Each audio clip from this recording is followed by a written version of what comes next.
네, 안녕하세요. 네, 허명회 교수입니다. 오늘 데이터 솔루션의 공개 강의의 제목은 R케라스 신경망입니다. R의 케라스 패키지가 제공하는 이 신경망에서 유용한 여러 기법들을 여러분들에게 정리해서 전달하겠습니다.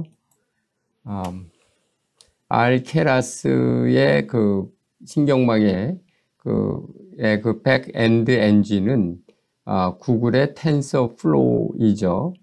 그것을 케라스를 통해서 우리가 쉽고 간결하게 사용할 수가 있습니다.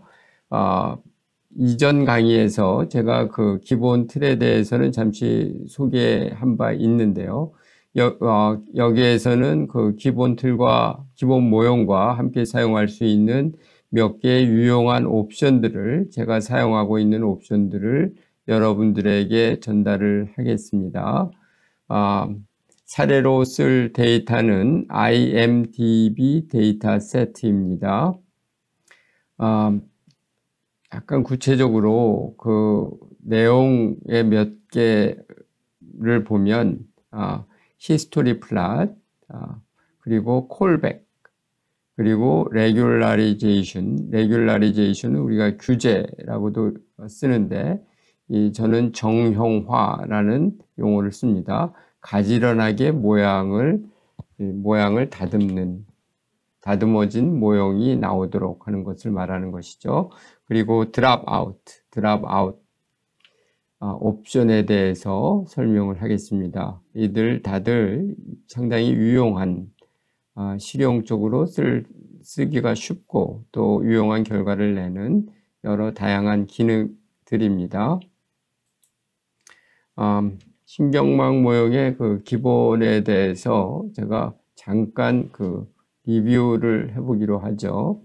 여기에서의 분석 대상이 되는 데이터는 n개 개체의 레이블이 붙은 p+1 별량 관측입니다.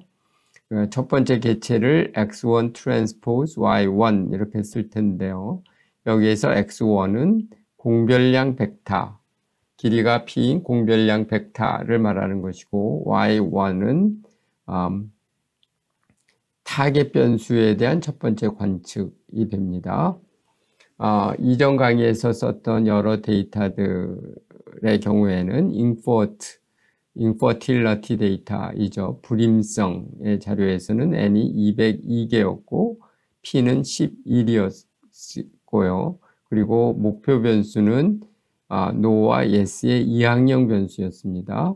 그리고 보스턴 데이터에서는 n은 506개였고요. 공별량수는 13개였고, 그리고 타겟 변수는 주택 가격이라고 하는 수치형 변수였습니다. 그래서 얘 1은 분류 모형, 이항형 분류 모형이고, 얘 2의 경우에는 회귀 모형이죠. 얘 3, 이게 좀 본격적으로 이 빅데이터 분야에서의 지도학습, 슈퍼바이스 러닝 사례라고 할 수 있는데요. 송글씨 이 자료이죠. n은 6만 개입니다. 그런데 이 6만 개가 크다기보다는 이 p가 큽니다. 그러니까 공별량의 수가 784개이고요. 이것은 입력 자료가 이미지인데요. 가로축으로 25개, 그리고 세로축으로 28개요. 또 세로축으로 28개. 그리드형이기 때문에 28의 제곱인 784개가 되고, y는 타겟 변수는 0부터 1부터 9까지의 10개 범주를 갖는 다항형 변수입니다.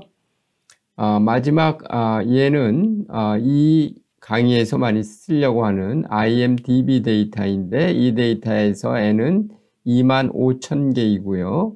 그리고 p는 10,000개입니다. 얘 3이 앞에가 1000 정도 수준이라면 이것은 그거의 10배인 10,000 정도가 되고요. 그리고 타겟 변수 y는 0, 1의 이항형입니다. 그러니까 분류형, 이항 분류형 모형을 만드는 데 목표가 있죠.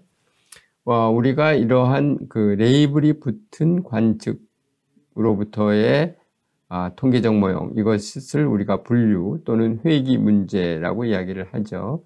타겟 변수가 범주형인 경우에는 분류 모형, 그리고 수치형인 경우에는 회귀 모형, 회귀 문제라고 이야기를 합니다.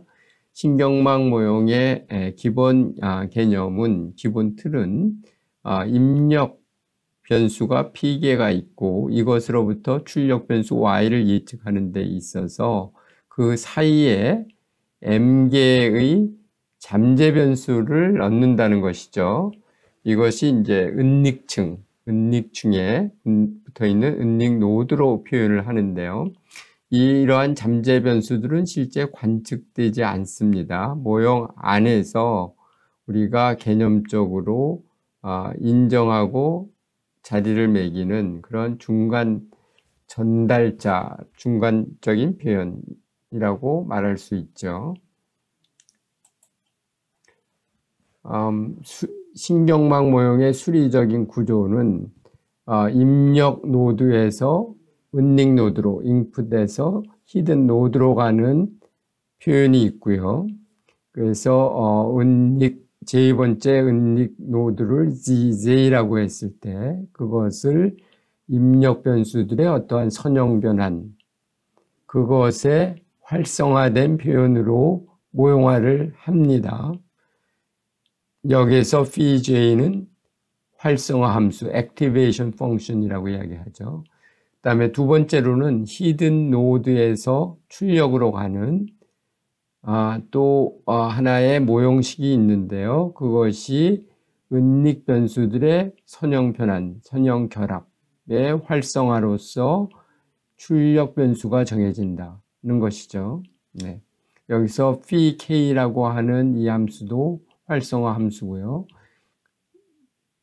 이와 같은 그 활성화 함수들의 phi of x하고 pcg라고 하는 이러한 그 활성화 함수의 종류에 대해서는 여러 형태가 있죠. 선형 함수부터 하이퍼볼릭 탄젠트, 또 로지스틱은 소프트맥스라고도 합니다. 그리고 렐루, 렉티파이드 리니아 이런 것들이 유명한 것들이 있는데 자세한 형태에 대해서는 위키피디아를 참조해 보기 바랍니다. 은닉층은 또 구조화가 되죠. 그래서 이 앞에 표현에서는 마치 M개의 은닉 노드들이 한 개 층에 있는 것처럼 표현이 되었는데 그것은 확장이 돼서 L개 층에 그리고 각 층에 M1부터 ML개의 노드가 있는 이러한 다층적인 구조를 갖도록 설계할 수가 있고요. 이러한 그 층의 수가, 은닉 층의 수가 많아지면 우리가 그것을 심층 신경망, Deep Neural Network, 우리가 이것을 Deep Learning이라고 이야기를 합니다. 네, 사례를 보겠습니다. IMDb 데이터인데요. 이 데이터는 인터넷 무비, IM으로 약칭이 되었습니다. 인터넷 무비에 대한 감상 의견, 즉 텍스트 데이터인데요. 텍스트로 된 데이터라는 뜻이죠. 빈도 기준으로 해서 상위 10,000개 단어만 분석해서 고려하기로 하겠습니다. 이 데이터에서 학습 데이터, 트레이닝 데이터는 25,000건으로 구성되어 있고요. 이 중에서 부정인 것이 12,500건이고 긍정인 것이 12,500건입니다. 테스트 데이터도 25,000건으로 별도로 되어 있는데요. 이 데이터는 부정이 12,500건, 긍정도 12,500건입니다. 이 데이터를 표준적인, 그러니까 기본 신경망 모형으로는 어떻게 되는가 하는 것을 여기에 소개를 하겠습니다. 이 라이브러리 케라스, 그러니까 케라스 패키지를 로드를 하죠. 물론 이렇게 되기 위해서는 케라스 패키지가 설치가 돼야 되고요. 이에 또 부수적으로 install keras의 펑션이 설치가 돼야 됩니다. 데이터를 부르겠습니다. 데이터 set imdb 그리고 numwords를 10,000 이렇게 제한을 하면 빈도 기준으로 해서 상위 10,000개의 데이터만 데이터 셋으로 들어오게 되고요. 이 데이터 셋을 다중 할당을 합니다. 이것의 큰 부분은 트레이닝 데이터와 테스트 데이터로 되어 있거든요. 또 트레이닝 데이터에서도 그 공별량에 해당하는 큰 행렬 부분이 있고 또 타겟 변수, 즉 레이블에 해당하는 부분이 있습니다. 그것을 각각 train, underline data, train, underline labels로 넣겠습니다. 그리고 테스트 데이터는 테스트 데이터, 테스트 레이블스로 넣기로 하죠. 넣은 다음에 한번 확인을 해봤습니다. 이 페이지는 다소 좀 복잡해 보이는데 이것은 이 다음의 분석에는 사실 관계가 없습니다. 그러니까 이 부분은 여러분들이 건너뛰어도 되는데요. 여기서 하는 것은 무엇이냐면 지금 그 IMDb 데이터셋이 이미 숫자로 코딩화 되어 있는데요. 이것을 딕셔너리를 이용해서 사전 다시 원문으로 그 텍스트, 그러니까 감상 의견에 대한 그 원문 텍스트로 환원하기 위해서 필요한 코딩입니다. 네. 어렵지는 않습니다. 여러분들이 관심이 있으시면 한번 보시기 바라고요. 맨 마지막 부분이 바로 첫 번째 사례를 읽은 부분입니다. 네.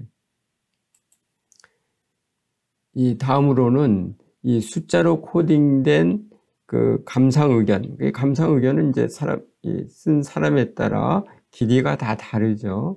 그것을 고정 길이인 10,000의 0, 1 벡터로 바꾸는, 0, 1 벡터로 바꾸는 그런 작업인데요. 이건 뭐냐면 이 한 사람의 의견을 지금 숫자로 코딩이 돼 있고, 네, 그 어떤 사람은 뭐 100단어로 했고, 어떤 사람은 뭐 200단어로 쓰고 이런 거죠. 그때 어떤 특정한 10,000개 단어 중에서 특정한 단어가 있으면 1, 그렇지 않으면 0이 되도록 바꾸는 그런 변환하는 그런 작업입니다. 이런 벡터리제이션이라고 할 수 있는데요. 그러니까 동일한 길이 10,000의 길이를 갖는 그러한 벡터로 바꾸는 작업이고요. 그렇게 해서 결과적으로 나온 것이 xtrain, x_train이라는 데이터입니다. x_train의 구조를 살펴보면 25,000줄에 대해서 있고요. 그러니까 행의 수가 25,000이고 그리고 열의 수는 10,000입니다. 10,000. 그렇죠? 네. 그거에 비해서 xtest는 이 데이터셋에 붙어 있는 레이블은 25,000줄이고 이 xtest는 그런 게 아니네요. xtest는 이 테스트 데이터셋의 이 공별량 부분이니까 25,000에 10,000 이렇게 되겠습니다. 또 ytrain과 ytest 즉 이 타겟 변수들 트레이닝 데이터와 테스트 데이터에서의 y 레이블도 이 뉴머릭으로 변환을 해서 즉 수치형으로 변환을 해서 옮겨 놓았습니다. 이 케라스 신경망의 기본 모형은 이런 거죠. 이 케라스 모델 시퀀셜이라는 함수를 써서 이 망을 설계합니다. 첫 번째 망은 10,000개의 입력을 받아서 입력 변수 10,000개를 받아서 16개의 이 잠재 노드로 바꾸는 그런 작업이고요. 이때 활성화 함수로서는 렐루, rectified linear라고 하는 꺾어진 이 선분 있죠. 그런 액티베이션 함수를 썼고요. 또 하나의 층으로, 그러니까 두 번째 잠재층으로 역시 16개의 노드를 가진 그리고 액티베이션을 렐루로 하는 그러한 그러한 은닉층을 하나 더 깔았습니다. 그리고 나서 레이어 덴스 액티베이션 시그모이드로 출력하는 그러한 그 작업을 했죠. 네. 그리고 우리가 이 컴파일을 합니다. 컴파일 함수 부분에서는 여러 부수적인 사항을 엮어 넣죠. 그래서 이 최적화하는 알고리즘으로 무엇을 쓸 것이냐. 여기에서는 RMS-prop이라고 하는 그러한 그 SGD의 한 변형을 썼고요. 그리고 손실 함수로서는 이 바이너리 크로스 엔트로피, 이것이 지금 2학년 응답이기 때문에요. 그러한 것을 썼고요. 그리고 출력의 평가를 위한 매트릭으로서는 정확도, 분류 정확도를 뜻하는 accuracy를 지정을 하였습니다. 그런 부분이 여기 있고요. 여기 다시 모델 컴파일이 한 번 더 반복됐네요. 네, 이 부분은 삭제하면 되겠습니다. 이제 그 fit 함수를 써서 이 모형 적합을 하는데, 이때 쓸 그 x 공별량 부분은 x train이고요. 타겟 변수는 y train이죠. 그리고 epoch, 즉 데이터의 반복 사용수를 20으로 지정을 했고, 그리고 전체 데이터를 이러한 배취, 길이가 512인 배취를 써서 하도록 하겠습니다. 그러니까 12,500인 트레인 데이터셋을 그 500개 단위로 끊어서 블럭으로 배치로 투입을 한다는 이야기가 되죠. 이렇게 되면 이제 모형 적합이 이루어지고요. 이 부분에서 시간이 다소 걸립니다. 그리고 이 결과가 나오면 이 모델을 이용해서 우리가 테스트 데이터 셋에서의 예측 값을 만들 수가 있는데, 그 결과를 보면 로스의 값이 0.78, 그리고 accuracy가 0.848이 나옵니다. 이 accuracy는 이제 분류 정확도를 말하는 것이고, 로스는 크로스 엔트로피, 여기서는 이제 바이너리 엔트로피 기준을 적용을 했죠. 그 값을 말하는 겁니다. 분류 정확도를 예측 분류표를 만들기 위해서 우리가 predict라는 함수를 써서 예측값을 개별적으로 만들어 넣을 수가 있고요. 이렇게 만들어진 예측값을 이 관측된 실제로 얻은 테스트 데이터에서의 레이블과 대조를 해볼 수가 있는데, 이와 같은 2 곱하기 2 분류표를 통해서 보는 것이 가능하죠. 여기서 보면 대각선상에 있는 것들이 제대로 잘 예측된 것이고요. 그리고 비대각한에 있는 것들이 오분류된 그런 케이스죠. 대각한에 있는 것들의 비율을 계산을 해보면 84.8%가 나오는데, 그것이 앞 페이지에서 accuracy로 출력되었던 바로 그 값입니다. 그런데 이것이 이제 이런 표준적인 모형과 출력인데, 이때 우리가 epoch의 수를, 즉 데이터의 반복 사용수를 20번을 했습니다. 그런데 이 20번의 반복 사용이 적절한 것인가 라고 하는 거에 대해서는 우리가 한번 의문을 품어볼 수 있습니다. 이것이 작을 수도 있어요. 너무 작을 수도 있습니다. 그런 경우에는 모형이 충분히 적합되지 않은 상태에서 출력되었을 수가 있고요. 또는 과다적합으로 해서 이게 20번이 너무 지나친 것이라는 거죠. 그래서 오히려 지나치게 되면 다소 성능이 떨어지거든요. 일반화에서는 다소 성능이 떨어집니다. 그런 가능성도 있지 않은가, 이런 이유 때문에 우리가 곧 이어서 히스토리를 보게 됩니다. 즉 epoch의 증가에 따라 어떠한 그 히스토리 결과를 보이느냐라고 하는 것을 추적해 보겠다는 것이죠. 네, 히스토리 플롯 기법을 소개하겠습니다. 앞부분은 같습니다. 그래서 기본적인 모형을 구축하는 케라스 모델 시퀀셜이라는 함수를 썼고요.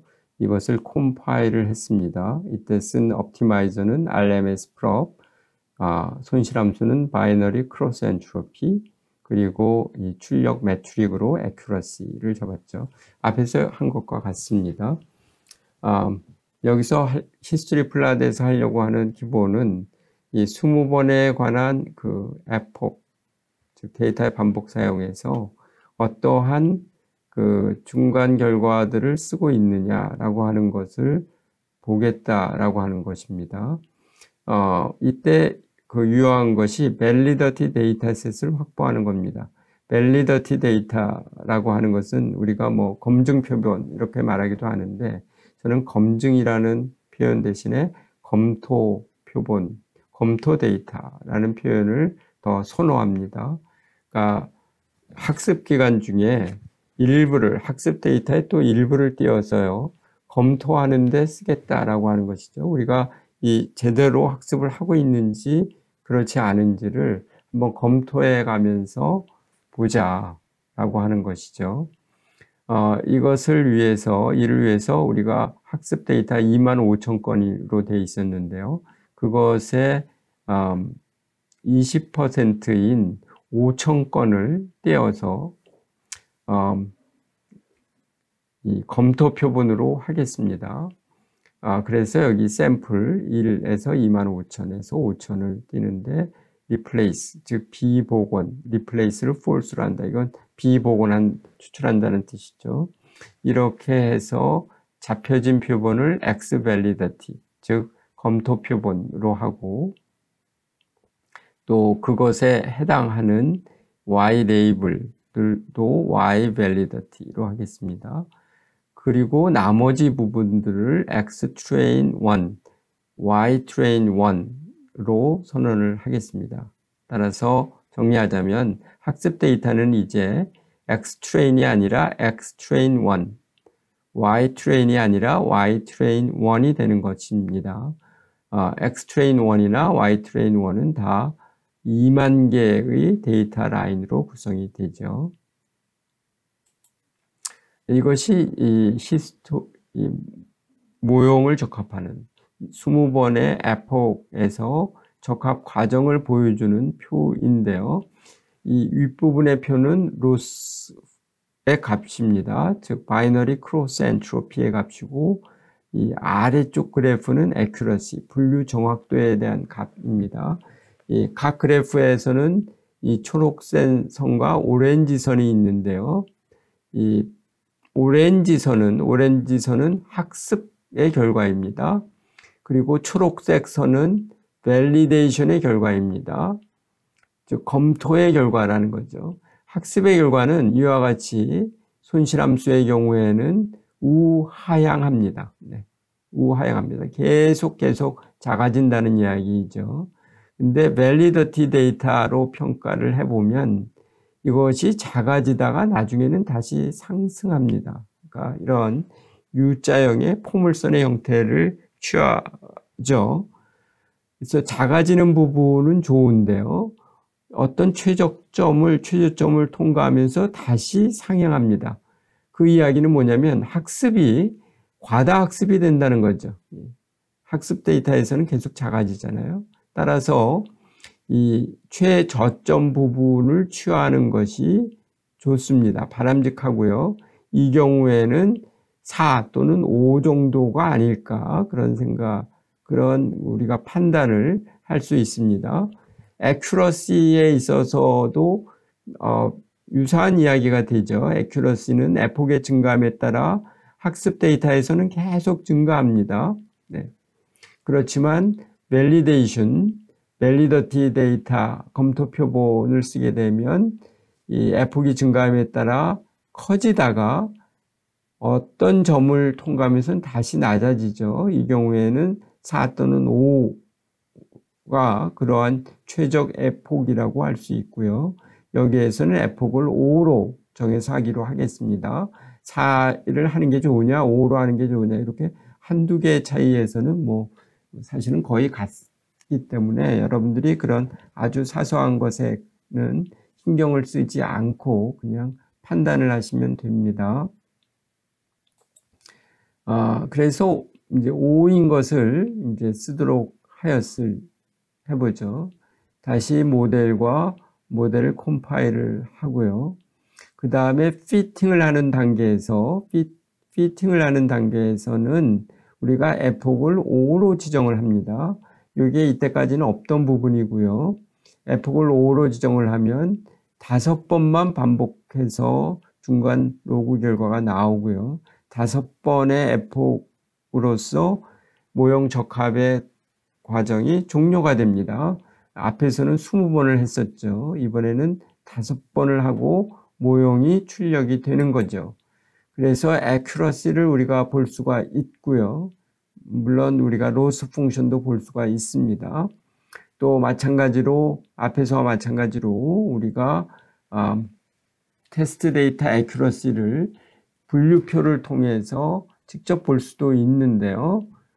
이 경우에 보면 비대각칸에 있는 것이 1393에 실제로는 0인데 1일 것으로 예측되어서 오류가 나온 케이스가 1393건, 그리고 실제로는 1인데 0으로 분류된 경우가 1545건 이렇게 나오고요. 분류 정확도는 대각선상에 있는 것들의 비율인 88.2%가 됩니다. 아까의 기본 모형에서는 84% 정도의 분류 정확도가 나왔던 거에 비하면 이 88%의 정확도는 4%포인트가 증가한 거고요. 이거는 그냥 쉽지 않은, 우리가 무시할 수 없는 상당히 의미가 있는 그런 차이라고 할 수 있죠. 네, 다음은 콜백 기능을 설명하겠습니다. 이제까지는 기본 모형을 적합을 했고요. 그리고 히스토리 플랫을 통해서 최적의 에폭을 정하는 방법을 했는데요. 여기서 설명할 콜백 기능이라고 하는 것은 이 진행을 하다가 이 뚜렷한 향상이 없으면 도중이라도 스톱을 함으로써 종료를 함으로써 전체적인 실행 시간, 러닝 타임을 줄여보는 그러한 그런데 쓸 수 있는 기법입니다. 어떤 증가가 있는지 없는지를 판단하는 그러한 기간을 우리가 페이션스 기간이라고 이야기를 합니다. 참아낸다는 뜻이죠. 예, 참고 요 기간 동안은 관측을 하겠다라는 뜻입니다. 이 스크립트에서는 페이션스를 5로 하겠습니다.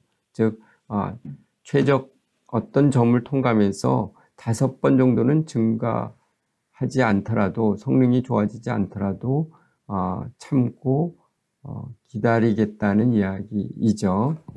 네, 모델 설정과 컴파일 부분은 같습니다. 앞에서와 같고요. 이것이 이제 콜백 기능을 위해서 쓰는 부분인데요.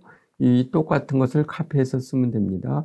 페이션스를 5로 설정을 하였습니다. 그러니까 여러분들이 페이션스의 기간을 5가 아니라 10으로 하자면 이 부분만 고치면 되는 거죠. 그리고요, 여기서 보면 모델을 설정해 둘 수가 있습니다. 그래서 파일 path에서 파일 네임을 지정을 할 수가 있고요. 이런 기간 동안에는 검토 표본에서의 이 손실함수 validity loss가 모니터링이 됩니다. 네. 이제 이 모델 fit을 하는데요. fit이라는 함수를 써서 하죠. 앞과 달라진 것은 callbacks callbacks list 이렇게 지정을 해주면 이 callbacks list에서 콜백에 관한 세부적인 지침이 옮겨오게 되고요. 그리고 validity 데이터를 x validity, y validity로 둠으로써, 그러니까 이것도 이제 검토 표본이 필요하죠. 네, 검토 표본이 필요하고 그 동일한 검토 표본을 앞에서와 같은 그러한 검토 표본을 썼습니다. 그랬더니 나온 출력이 맨 마지막 줄에 에폭 8, 20/20 이렇게 이야기를 했는데요. 이것은 총 20회의 에폭 중에서 8번까지만 계산이 되었고 계산이 되어 종료가 되었다라고 하는 것을 말합니다. 이제 그 결과를 한번 출력해서 보도록 할 텐데요. 분류표를 만들어 보면 정확도가 85.8%가 나옵니다. 그러니까 기본 모형에서 나왔던 84%보다는 크고요. 그런데 이 히스토리 플랫에서 나왔던 88%보다는 작습니다. 그 사이 정도가 되죠.